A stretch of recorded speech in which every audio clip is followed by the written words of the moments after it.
Good morning. Shri Swami Samarth. मी काजल, तुमचं Mrs कलाप्रेमी या माझ्या यूट्यूब चॅनलवर तुमचं स्वागत करते. तर मी माझ्या आजची व्लॉगची सुरुवात ही माझ्या देवपूजेपासून करत आहे.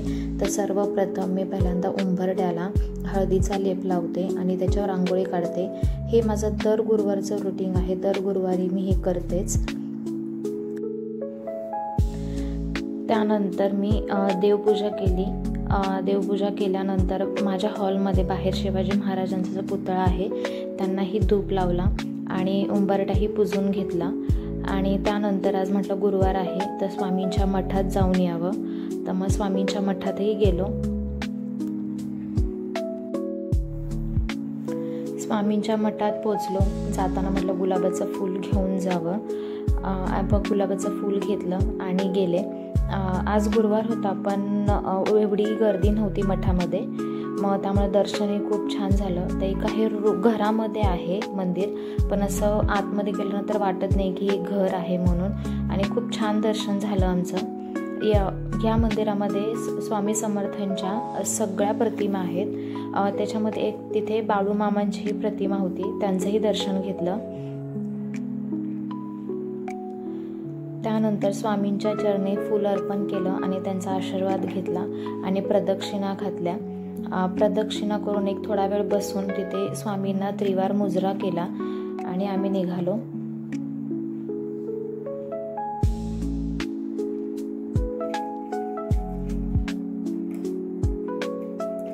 तिथून बाहेर पडल्यावर लगेचच देवीचं मंदिर होतं, तर तिथेही दर्शन घेतलं.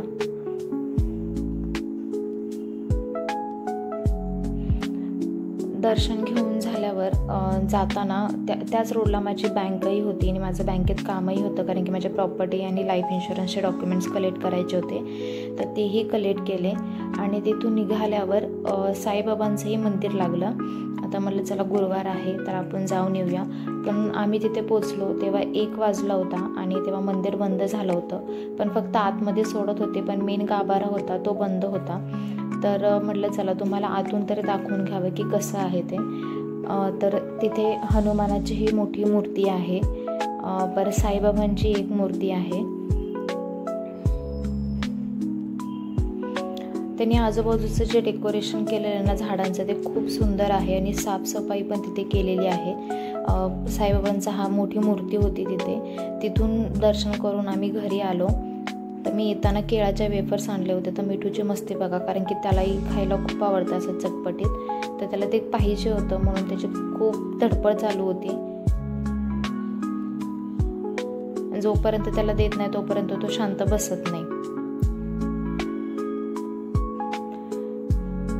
चला मग आज खिचडी करणार नव्हते मी, आज बटाटा करणार होते. पण बघितलं तर कूट संपलं होतं. तर पहिल्यांदा कूट करून घेतलं आणि मग बटाट्याची भाजी केली माझ्यासाठी. आणि त्यानंतर संध्याकाळी देवपूजा केली आणि उंबरठ्याजवळ आणि तुळशीजवळ दिवा लावला. आणि त्यानंतर स्वामींचा 108 माळी जप केला, गुरुचरित्र वाचले आणि स्वामींचा जो तारक मंत्र आहे तो पण बोलले. त्यानंतर मी टीव्हीला विष्णू सहस्त्रनाम लावते.